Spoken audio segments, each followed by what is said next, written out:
Hello everybody, this is Charles and I am back with another toy review, this time for Bandai's metal build Gundam Astray Gold Frame Amatsu Mina. Alright, so this is a box art for the Amatsu Mina. So it's a very nice box art. You see the gold color chrome, gold color for the wordings and the linings over here. Really very cool. And if you turn to this side of the box, gold color as well, very cool, very nice. At the back it shows you Mina, okay, Amatsu Mina, okay, and over here just black box. Alright, so without further ado, here is the gold frame Amatsu Mina. So alright, for the ease of this review, I'll just call him the Mina or gold frame throughout the rest of my review. So I may just move the camera closer to get a nicer look of Mina. So this is a Mina by itself. So this is how it comes with out of the box. I'm going to actually go through the die-cast content and articulation of Mina without his accessories on, and following which I will go through in details his weapons and accessories before putting them all together and doing an overall review. So alright, over here we see Mina, very nice robot, okay, very nice figure, okay, very nice glossy finish for the black. Okay, here's the back, you can see, very nice. So this is the gold frame. So there are three different shades of gold. There is the gold chrome gold, there's this plastic gold, and there's this bronze gold. So it's really very nice. I mean, the color and contrast and everything is really nice. And one special thing to note, which I think a lot of us might not have noticed in the product pictures, is that this purple part, this purple chrome is also very unique. It's the only part in the toy that is purple chrome. So I don't remember seeing this in the product picture. It wasn't really obvious, but you know, see in the light, it's really cool that it's purple chrome for his right arm. So in terms of die-cast content, it's easy to spot. Whatever you see is gold chrome or purple chrome, that is die-cast. Alright, so all these gold chrome parts are actually die-cast, and it's a lot of the die-cast parts exposed because of the nature of the frame. So over the back here you see a lot. If I lift up the skirt here, you see the thigh joint over here is die-cast as well. Similarly for the arm, the shoulder joint inside here, the elbow joints. Alright, over here the shoulder joint. Okay, this shoulder joint is plastic. So this part for the right arm, the shoulder joint is the joint is actually plastic, and then for the elbow joint, this purple part is die-cast. What else do we see? Underneath of the feet, very nice detail, die-cast as well, very nice gold. So over here at the knees, die-cast as well. And for the waist joint inside, you can't really see, but it's die-cast. And internally, the frame for the torso is die-cast. So there's a lot of die-cast, and true to the metal build quality and reputation, he is very heavy. He is a very heavy figure, so that's really cool. So let me right now go through the articulation. Alright, let's start with the head. So the head wise, you see this part of the head, you actually move it like it looks like the how you call that, looks like, you know, fangs or claws, you know, of or horns that actually move up. You know, like over here it's actually move up, but it's actually more for the articulation purpose. So over here you can move the neck, front, back. You can actually rotate the head up to about 90 degrees thereabouts. Okay, you can actually rotate more for 360 rotation, but the problem is that over here you see the over here at the neck area, this plastic joint, so it sort of blocks your head from doing a full 360 rotation. I wouldn't really force it. I could make it go 360 by really adjusting the head, but I think there is the danger of, you know, brushing against the plastic part over here. This black part my finger is pointing right now, and you might stress it and you might break it. Even though I'm pretty confident of the quality of the plastic, but let's not risk it. And another thing to note is that for this piece, there's a lot of sharp parts all over the place. This is sharp. Legs, lots of sharp parts. Wings, sharp parts all over the place. It's really a sharp toy. Okay, so moving forward, okay, let's look at the torso. So over torso over here, you see when I lower the torso, Okay, when I lower the torso, this part moves down, so you can see this black plastic piece moving down. You can expose more gold parts, so this is actually a nice touch that Bandai has done. Similarly for the other side, okay, if you move it up and down, you will see this plastic moves up, and as it moves down, it shows more of the internal gold frame, which is extremely cool. And when you raise the arms, you can actually raise more than 90 degrees sideways, which is really cool.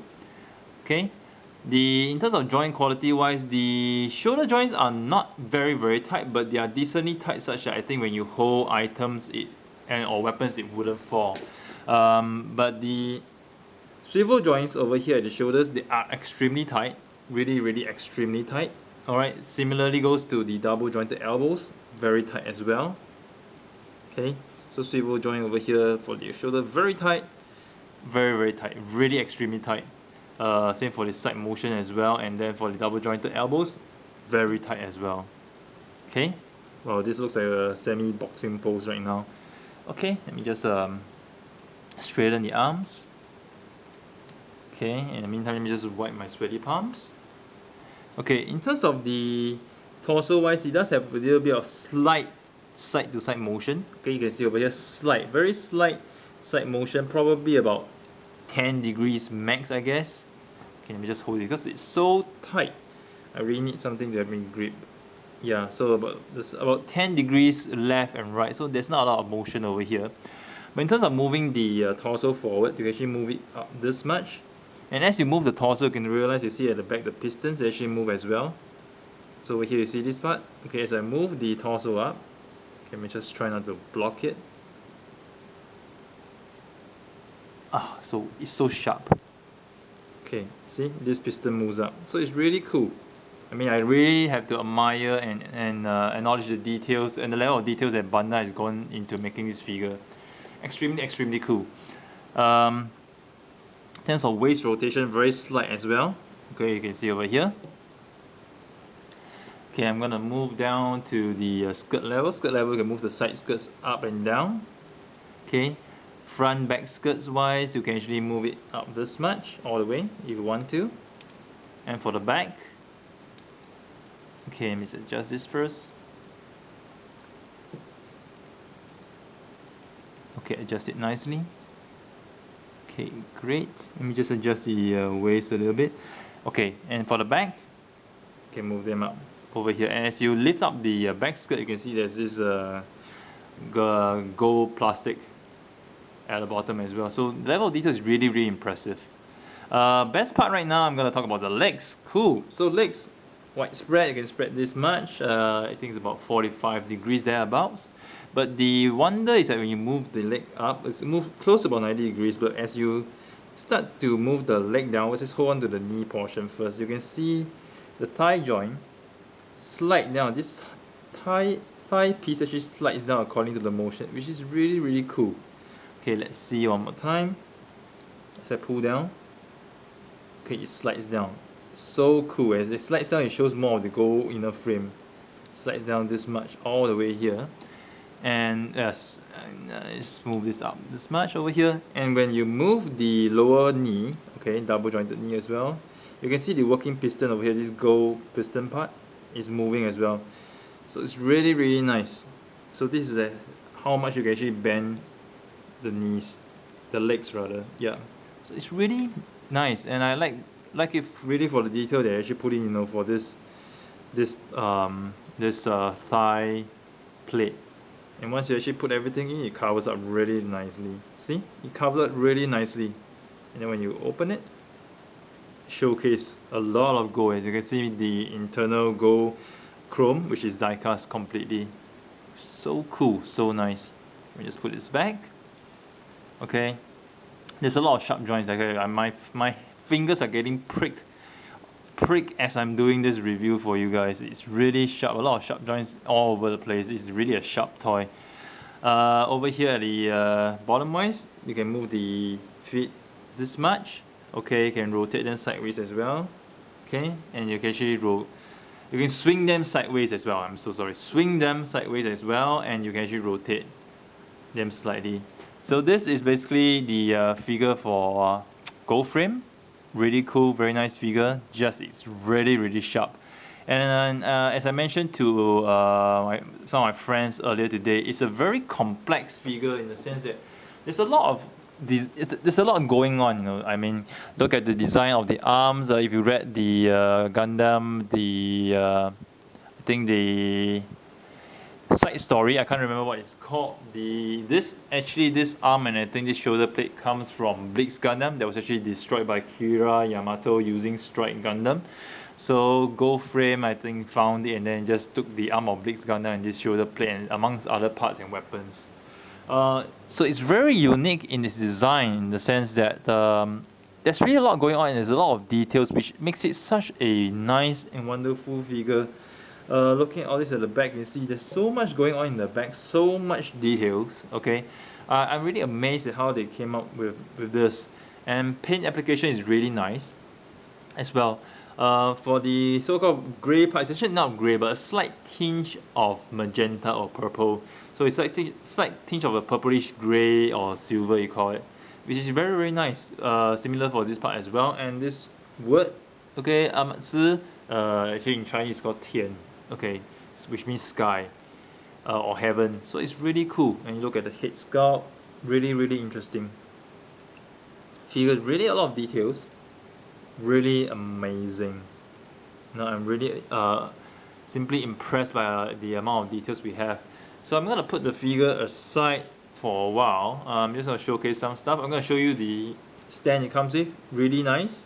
It says Gundam X-Ray Gold Frame Amatsu Mina Orb Main Battle Figure Prototype 01 RE2 Customized Mobile Suit for Rondo Mina Sahaku. Amatsu. Really cool stand. Black with gold wordings. Simply impressive and wonderful. And I just remember, I think I saw more details here. Oh yes. So over here on the chest as well, they have more imprints and decals. Alright, details, it's really impressive.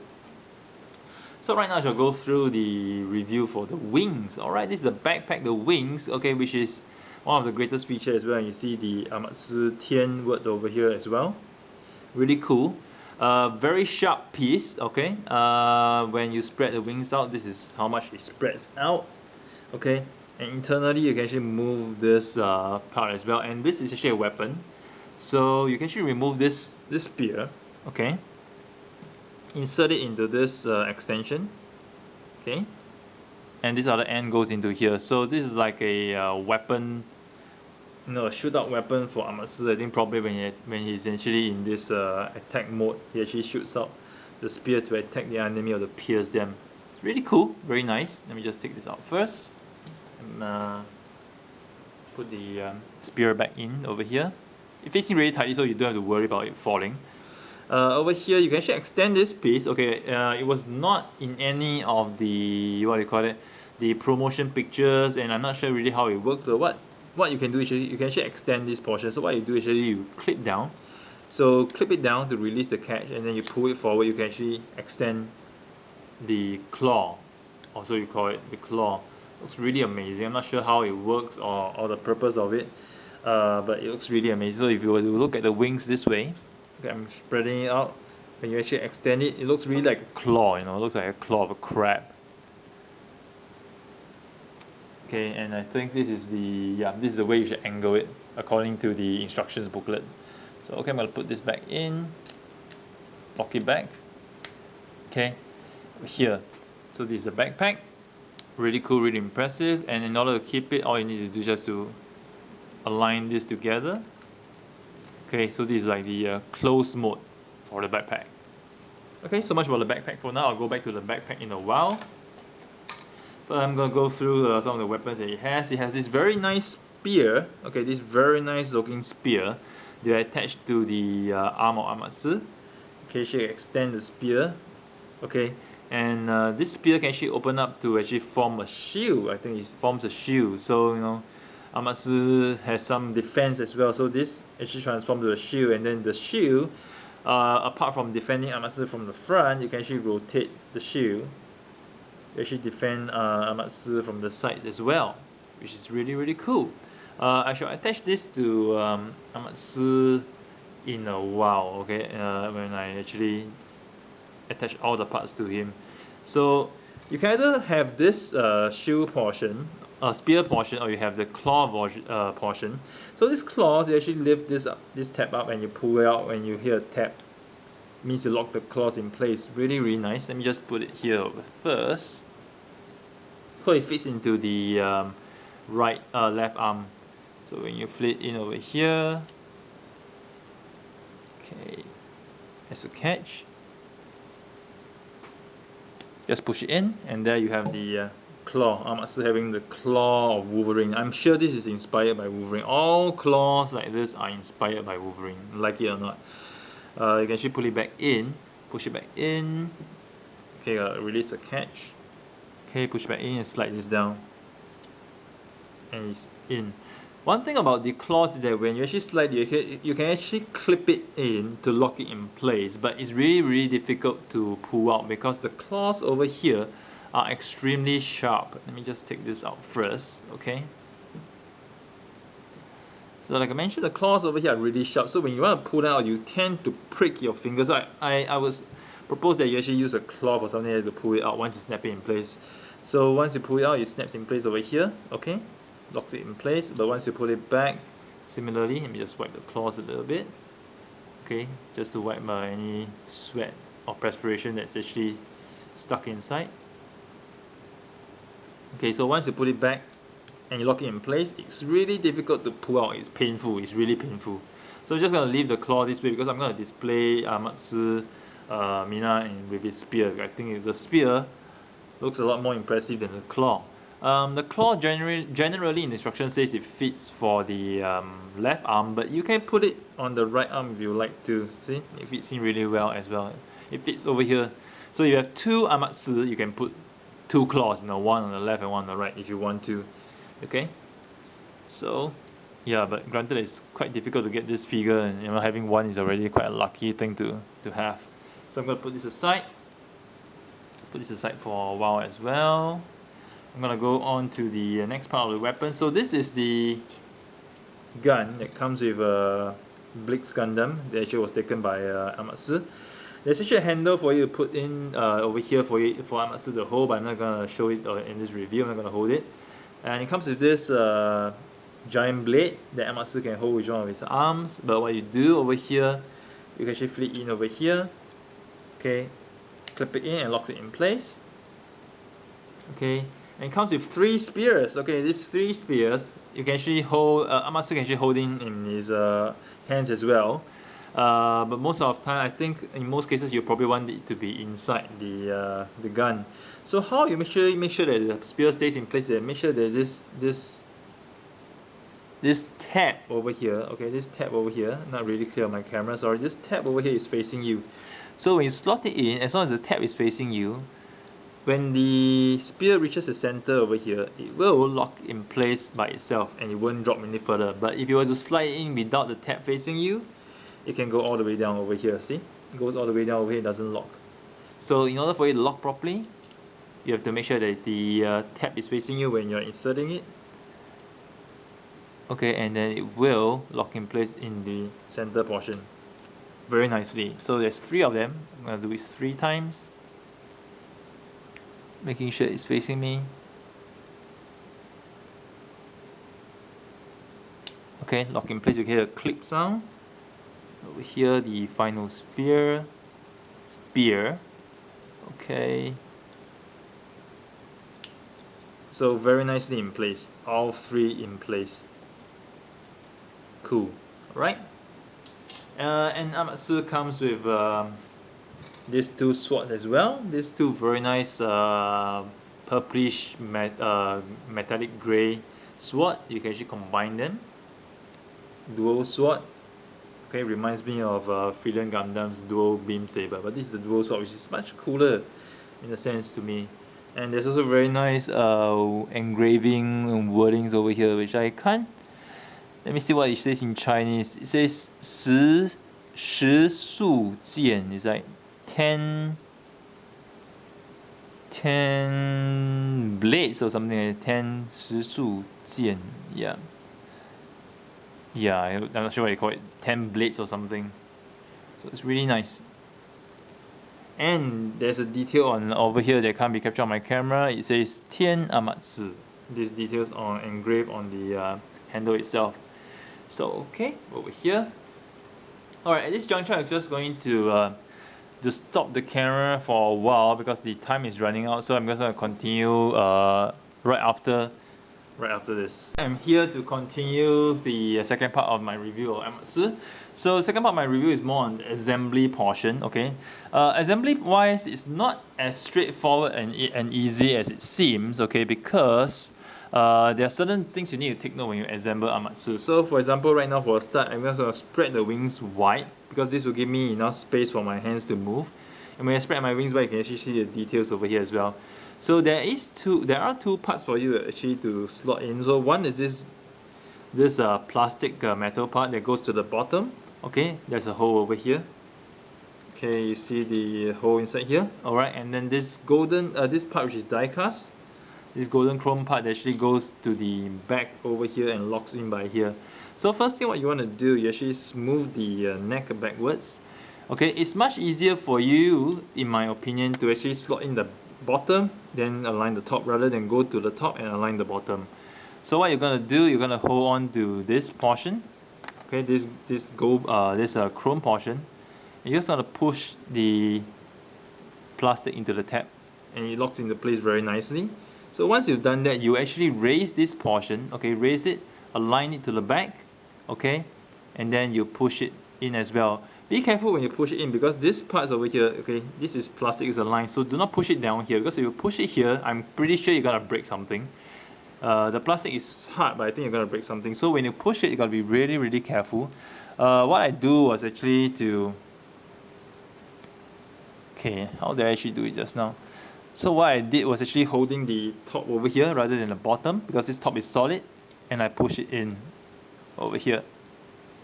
Okay, let me just be really, really careful. I'm not gonna break this very precious, expensive toy.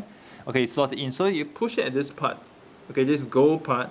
Hold it, hold your finger, press it in. Do not hold it at this part and push it in. Okay, this part is a float. You see, it will break. All right. So once you push it in, this gold tab, just push it down to lock it in place, and then you have the wings locked in place very nicely. Okay.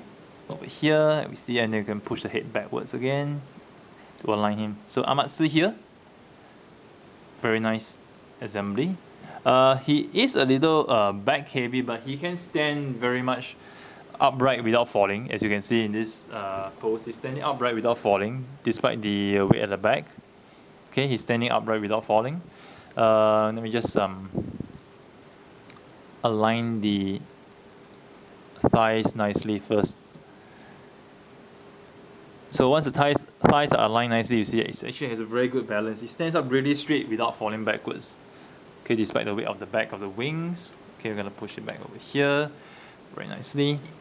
So next thing that I want to put in Amatsu are these two swords. All right, so one on each side. Which direction? Let me just check again. So the words, okay, are actually gonna be facing the backwards, facing back. So over here. Slot it over here, one catch over here, and they actually move. They are pretty mobile over here on the waist, and over here similarly push it in.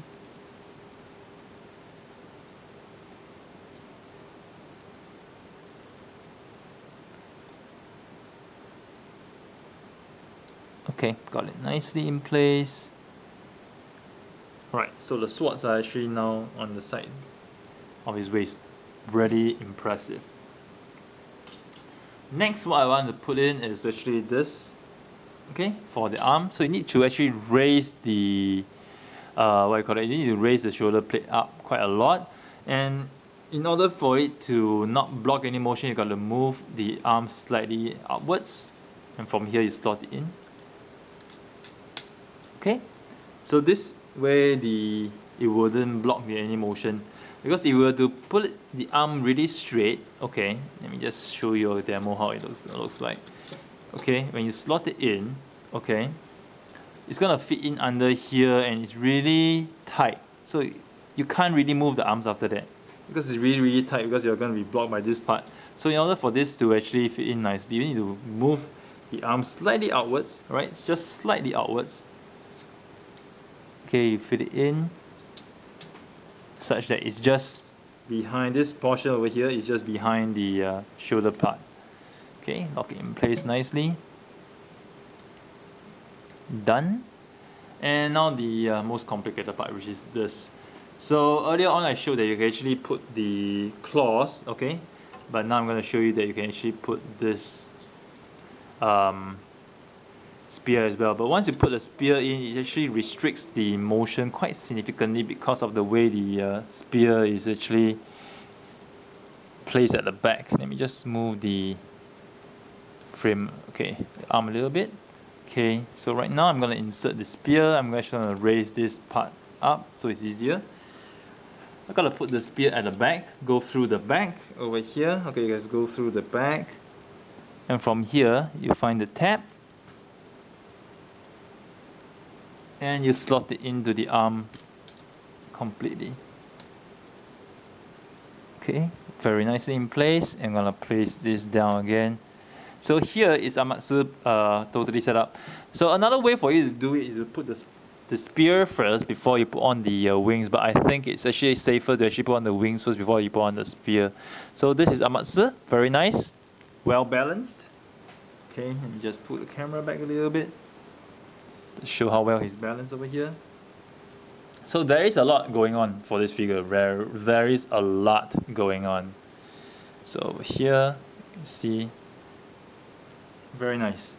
So Amatsu spread his wings out, really cool. This is how I will actually display him. He's with his wings spread out very nicely. So you do realize that, see, for over here, the spear at the back, okay, does have pose some restriction in his motion because of the way that it is blocking the wings. Actually, not really. If you move the wings out of the way, you can actually have the spear this way, but it does pose some sort of restriction unless you actually lengthen the spear as a weapon. Apart from that, this is okay. This is the wings. So you move up the wings over here. You do realize, I see, when I have the wings here, it tends to drop due to the weight of the wings. But if you actually have it on display standing, it's not a problem because the wings will not droop or drop. Okay, so all right. So next thing I want to show you is another feature of him is that his so-called attack mode, whereby, okay, you need to actually rotate the wings nicely.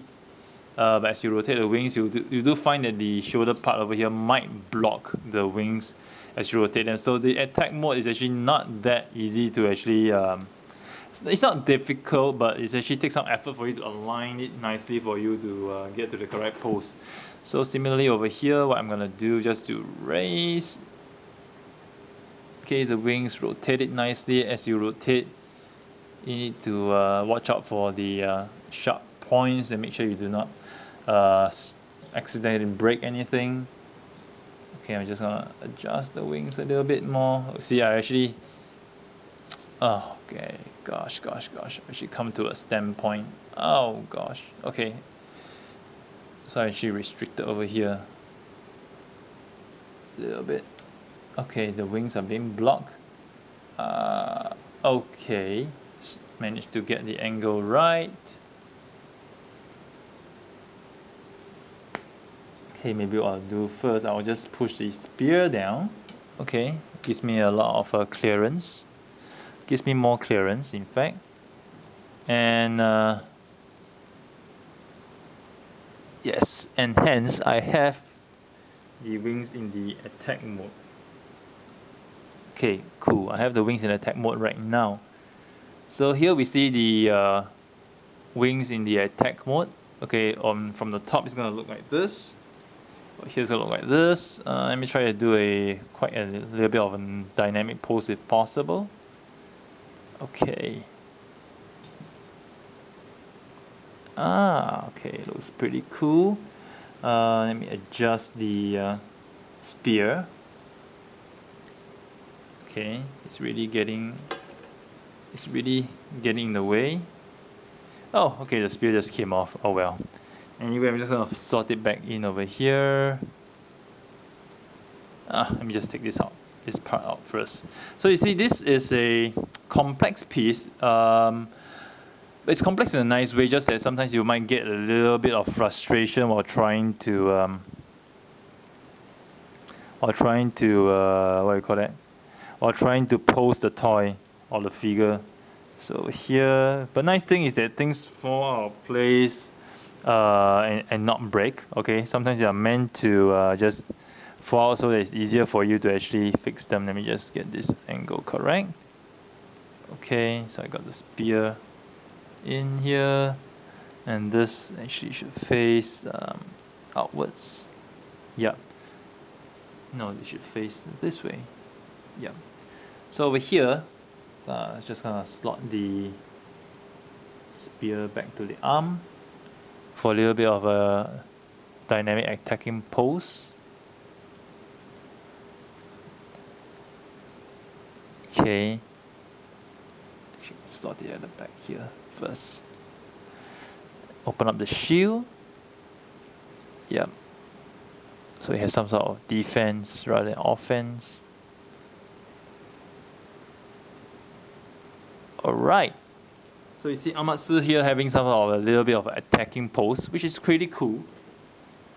Pretty cool. Especially if you put it on the stand. So over here you can spread the wings out, move the claws over here, extend the claws if you want to. Extend the claws. Just to show more of his awesomeness.